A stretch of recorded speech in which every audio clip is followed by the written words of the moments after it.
এবার শরীয়তপুরের ডিসির সঙ্গে এক নারীর আপত্তিকর ভিডিও ভাইরাল।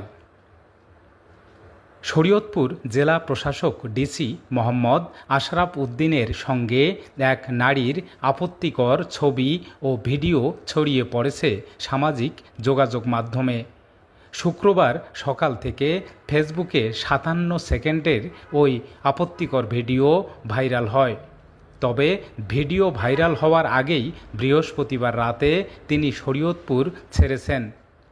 জানা যায়, শুক্রবার সকাল 7টার দিকে প্রবাসী সাংবাদিক জাওয়াদ নির্ঝর তার ব্যক্তিগত ফেসবুকে এই আপত্তিকর ছবি ও টেলিগ্রাম চ্যানেলে ভিডিওটি পোস্ট করেন। এর পরপরই বিভিন্ন ফেসবুকে ছবি ও ভিডিও ছড়িয়ে পড়ে।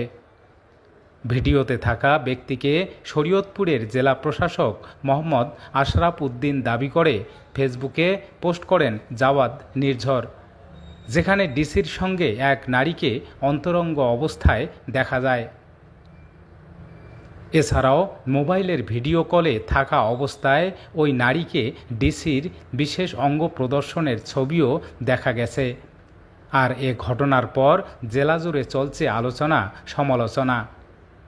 ফেসবুক ক্যাপশনে জাওয়াদ নির্ঝর লিখেছেন, শরীয়তপুরের ডিসি মোহাম্মদ আশরাফ উদ্দিন একজন জনগুরুত্বপূর্ণ সরকারি ব্যক্তি। উনি এই ছবিগুলো নিজেই খুশি মনে তুলেছেন, ভিডিও করেছেন। ছবিতে থাকা নারীকে বিয়ের স্বপ্ন দেখিয়েছিলেন, এখন বিয়ে না করে হুমকি দিচ্ছেন।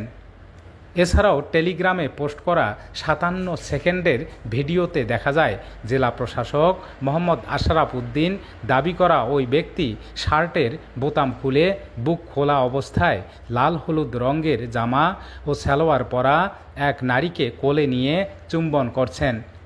জেলা প্রশাসন সূত্রে জানা যায়, মোহাম্মদ আশরাফ উদ্দিন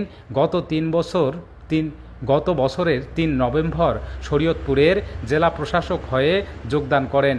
এর আগে তিনি 27তম বিসিএস ক্যাডারে উত্তীর্ণ হয়ে পূর্বে নিউরো ডেভেলপমেন্ট প্রতিবন্ধী ট্রাস্টের পরিচালক পদে দায়িত্ব পালন করেছেন।